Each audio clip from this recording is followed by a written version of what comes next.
So here we have it. The unit circle is really a circle centered at 0, 0 with a radius of, what do you think the radius is? Unit circle. 1. And the equation for a circle is x squared plus y squared is r squared. And so we have x squared plus y squared is equal to just 1. And that is your formula for the unit circle. It's nice, it's concise, it's to the point. We love it.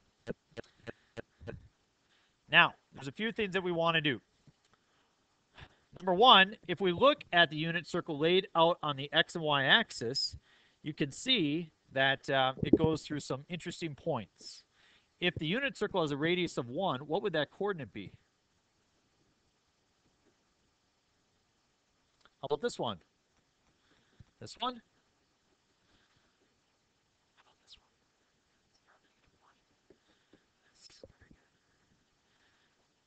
You should be able to commit that to memory and be able to think about it and reason through it. The more you can reason through the process of trigonometry and how we get it, the better off it's going to be. There's not a single person in calculus right now that doesn't wish that they remembered their trigonometry better. You're going to remember your algebra pretty well. You're not going to remember all your trig, and you're going to wish that you did. It's super important moving forward. We use it all the time. So it says, confirm that the point, root of 3 over 2, negative 1/2, is on the unit circle. Well, if you actually divide that out, you get like 0.866, and you get negative 0.5. So as a decimal, that's what that point looks like. And it's claiming that that is on the unit circle. If it's on the unit circle, which quadrant would it be in? 4, yep.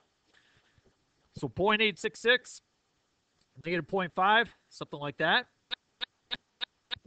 How do we test to see if that's actually on the unit circle?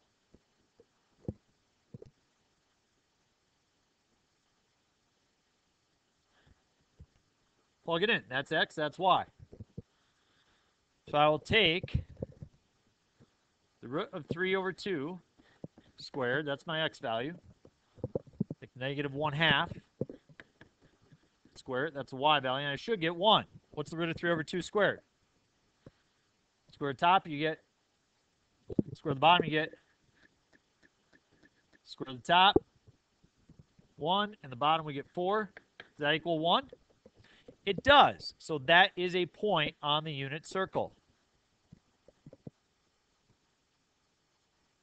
Y'all good with that? Do you think that the point 2, 3 is on the unit circle? Why? Yeah, it's way outside. I mean, 2, 3 is over 2 and down 3 is going to be way down here somewhere. If you plug it in, you're going to get, 2 squares is 4, 3 squares is 9, so it's, 13. That's not 1, okay? So not everything's on the unit circle, but that's one point that is. Suppose that you have an x-coordinate of negative 2/5 and point P lies in the third quadrant. So an x-coordinate of negative 2/5 and it's in the third quadrant. The question is, what is this point P right there? Well, I know that the x value is negative 2 over 5, but I don't know the y value. Who can tell me how you might come up with the y value? Plug it in.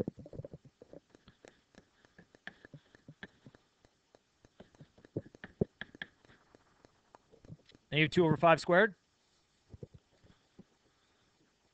4 over 25 plus y squared is equal to, I'm going to write this as 25 over 25. Tricky, tricky. Subtract. Y squared is 21 over 25. What to do, what to do? Root, and I get y is plus or minus root of 21 over 5. Why did I write plus or minus? Yeah, when you take square root, you have a y squared, because the fact is negative 2 over 5, you have a negative 1 in the third quadrant, you have a positive 1 in the second quadrant, right? So are we concerned about the positive 1 or the negative 1? Because we're in the third quadrant. So the fact is we are going to have negative root of 21 over 5. Now, that's just a little introduction to the unit circle and its formula. And we're going to use more of that. But we're ready to move into the second part of the unit circle, which is angle measurement. So we have the equation, then we have angle measurement. And then we're going to put the two together tomorrow and do something different. But flip it on over, and we have two ways that we measure angles in trigonometry. We have degree measure and we have radian measure. Now, today I'm going to travel home and I'm going to drive 32 miles. Now, if I was in France and I said I drove 32 miles, what would they want me to give the measurement in? Kilometers. Would it be more than 32 miles in kilometers, or would it be less? Which one would it be? It's going to be more, right? Yeah. Okay. Oh, you don't know. Okay, so for every mile is about 1.6 kilometers. Okay, so if I go say 30 miles, that's approximately 50 kilometers. Okay, that's about the ratio. Okay, approximately. All right. So, why is it better? Do you wish we did kilometers here instead of miles? You like the miles, huh? Why? You're used to it. So, what would be the argument to go to the metric system, kilometers? Everybody does it, and it's easier to interchange back and forth, right? Like to go from kilometers to just meters, you know, it's 1,000. Okay, it's easy. Okay, it's based off a system of 10. Whereas, you know, in our world, it's like, you know, inches, feet, miles. Like what's the change, right? 12 inches in a foot, and then 5,280 feet in a mile, and it's like, how do you make sense of that stuff? But that's just the way we do it. Well, you guys like degree measure, and I get it. We'll work with some of that, but the fact is, mathematics really likes radian measurements. And so we are going to make sure that we learn how to measure things in radians. And you might not like it, but it works a lot better, just like the metric system works a lot better. Okay? So a degree measure, we say that this is 0 degrees, this is 90 degrees, this is 180, this is 270, and then 360 all the way around. What do you think? Got that? We start out right here when we look at angles, right over the right-hand side. Now, if you want to know 1 degree, that would be just like a small sliver, right? Just like, you know, 1/360th of the circle, right? I mean, that's 1 degree. That's how we come up with 1. We just take the circle and divide it up into 360 parts. Why do you think they chose 360?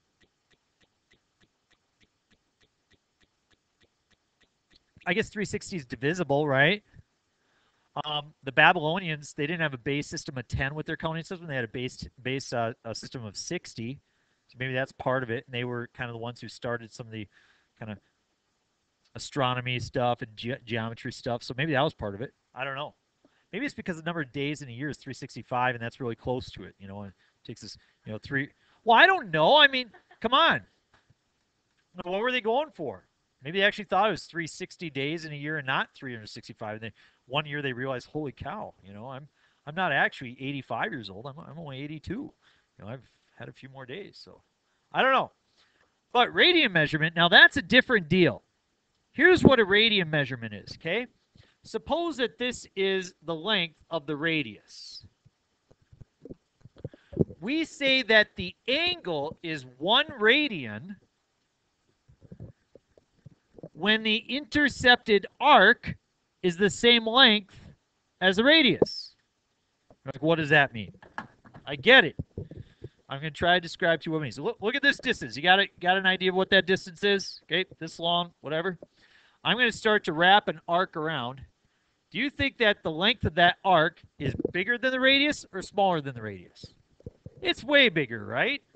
How about the length of this arc? Do you think it's bigger or smaller than the radius? Okay, so I need a volunteer. Who wants to volunteer? Come on, you guys are my group. Terry, thank you. So Terry, you tell me when you think it's exactly 1 radius that I have wrapped around, okay?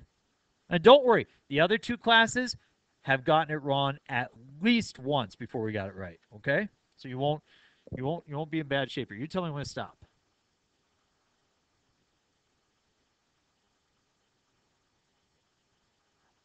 And that's what everybody does. It's interesting, you know.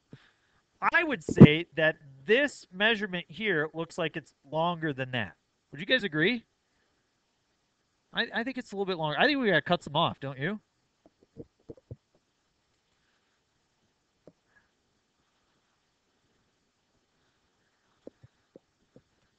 Pretty close to that, huh? where this measurement is R, and that gives me 1 radian. Now, the difference with a radian is that a radian we don't use any symbols. So like for degrees, we put that little circle after it.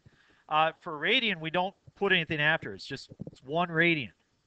Now, here's where the aha moment's going to happen, okay? Because I know you're waiting. You're like, when's it going to happen, Mr. It's right here.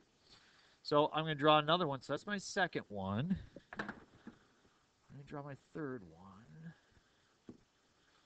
And just try to draw yours as best as you can, like mine.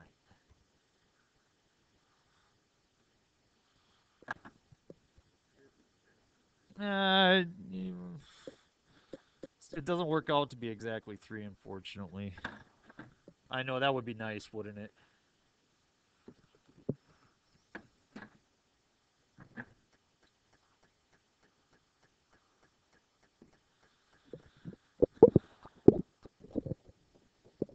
Anybody else kind of bothered by that it's not an exact number? That would be really nice, wouldn't it? So we'll make it nice for you in just a second, okay? All right. Ready for the aha moment? There's not exactly 3 radians in 180 degrees. It's a little bit more than 3.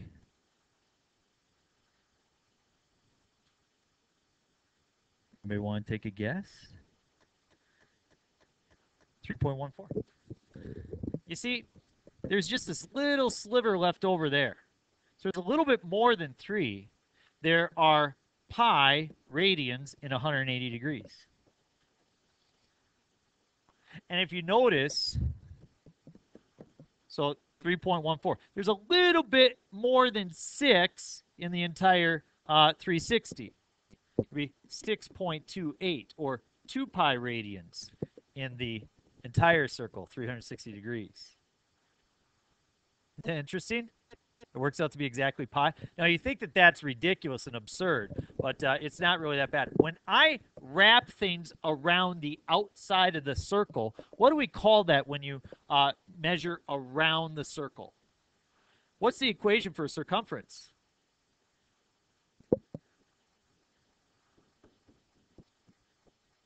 In the entire circle, there are 2 pi radians. You see it? It tells you right there. Always. And there it is. It's something we always knew. It just didn't quite make sense. So there's not quite 6, or a little bit more than 6, 6.28 in the whole thing. But that's what it is. And so we start to lay it out and just try to understand this a little bit better. I'm going to lay out all the important parts. We have 0 degrees. We have 90 degrees. We have 180. We have 270. We have 360. Now I'm going to divide them up into different sections. We're going to talk about important radian measurements that we like to look at. So for example, if I take that 180 and I divide it in half, I get 90. If I take 90 and divide it in half, I get 45. So this one we'll call 45. So this would be 135. What would this one be? 225. How about this one right here? 315. Okay, those look like important spots. What if I take 180 and divide it by 3? What do you get? So this we'll call 60, 120, and then 180. Then we'd have 240, 300, and 360. What if we take 180 and divide by 6? We get 30. Because I got 30, 60, 90, 120, 150, 180, 210. Looks like this would be 330, and then 360. Sweet. Cool. Those are the angle measurements. Let's get rid of all the degree measurements for the angles and turn them into radian measurements. 180 degrees is the same as how many radians did we say? pi. We'll express everything in terms of pi today. 0 degrees is how many radians do you think? 0. But if you go all the way around, 360 would be 2 pi radians. Remember, 2 radians is different than 2 pi radians. 2 pi is 6.28 radians. There's 6 of those things that you can fit around and more. Okay. All right. Well, if you take 180 and divide it in half, you get 90. So how could I express 90 in radians? Pi over 2. Cool. 180 divided by 3 is 60. So 60 is pi over 3 radians. 45 degrees is pi over 4. And 30 degrees is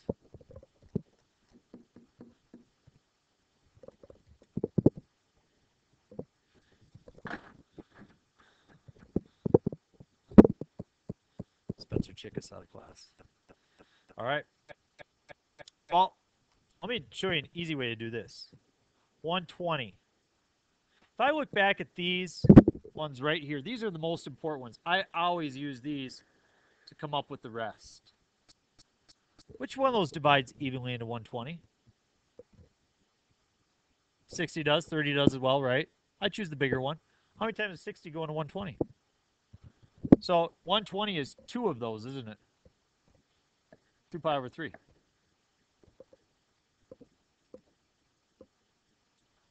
What do you think divides evenly in 135? 45. How many 45s do you think it takes to make 135? 3 of them. So 3 pi over 4. Yeah, I'm going to say it again in case people aren't getting it. What divides evenly in 150? 30. So 30 is pi over 6. How many pi over 6s does it take? Yeah, it takes 5 30s to get to 150. So it's 5 of these. It's 5 of the pi over 6s. Now, just in case you're not seeing a connection here, how many times is 30 going to 180? So it's 6 of the pi over 6s. Well, 6 pi over 6 will give you just pi. So that, they all reduce out the way you want. So which one of those divides evenly to 210? 30? How many times? 7 pi over 6. How about 225? What goes in that evenly? 45. I don't know it's 45. I don't sit there and say, oh, well, yeah, I know that 225 is divisible evenly by 45. I just know it ends in 5 for crying out loud, so it's got to be the 5 one, right? And I just count. 45 is a quarter, so I got 1 quarter, 2 quarter, 3 quarter, 4 quarter, 5 quarter. It's 5 of those. It's 5 pi over 4. I try to visualize this in my head when I'm doing it. What goes evenly into 240? How many times? 60 goes in 4 times, so 4 pi over 3. What goes evenly into 270?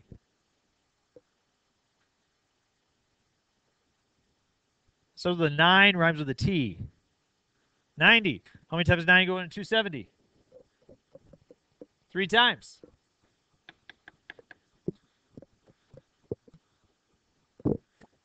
300, that's divisible by 60. How many times? 5. I don't have this memorized, but I'm guessing 315 is divisible by 45. Well, how many is it? 1, 2, 3, 4, 5, 6, 7. Yeah. 7 of the pi over 4s make that up. 330 is divisible by 30. How many times?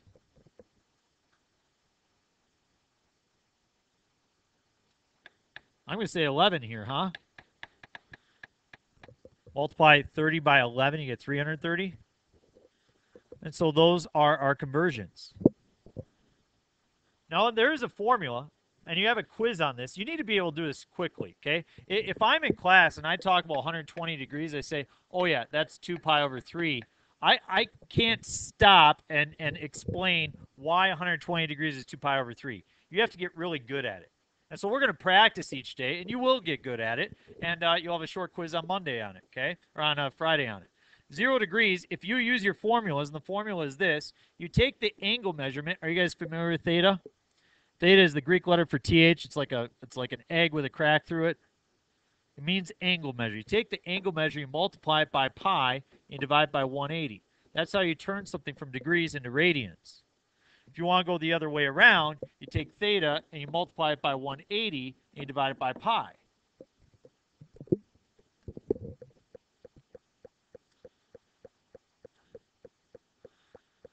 So right here it says rewrite each angle in radian measure as a multiple of pi. So I take 0 and I multiply it by pi over 180. What's that going to give me? 0. I take 30 and I multiply it by pi over 180. I'll get 30 pi over 180. Does that simplify? To pi over 6, which is a value we already knew from up above, right? Well, how about an angle measurement that isn't above? How about 105? 105 times pi over 180. Huh. Are 105 and 180 divisible by the same number? 5. 105 divided by 5 is 21. 180 divided by 5 is 36. Are those divisible by the same number? 3. So we get 7 pi over 12.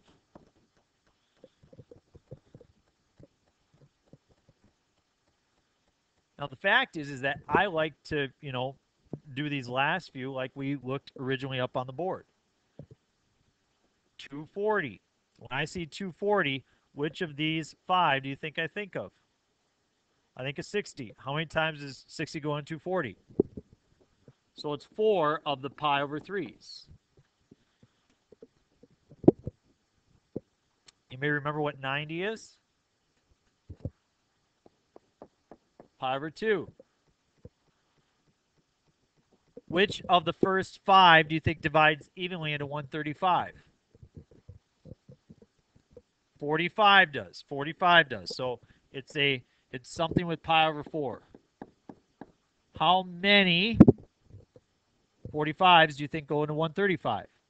3 of them. And since it's negative, it's negative. That just means we go the reverse way around the circle. We'll talk about that later. 450. Which one of these divides evenly into 450? 90. How many times does 90 go in? Yeah, so it's 5 pi over 2. Which one goes evenly into 300? 60. So pi over 3. How many times does pi over 3 go in? Or 60 go in? 5 of them.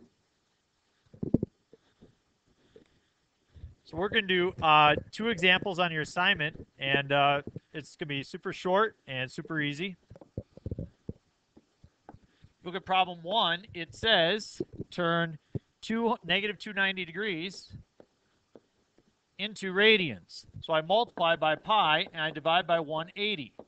Well, what number are negative 290 and 180 both divisible by? They both end in 0, so they're both divisible by? Yeah. So it would be negative 29 pi over 18. Can you reduce 29 over 18? No. Problem 21 says pi over 18 and turn it into degrees. So instead of multiplying by pi over 180, I multiply by 180 over pi. What happens? Pi's cancel. 180 over 18 gives me 10.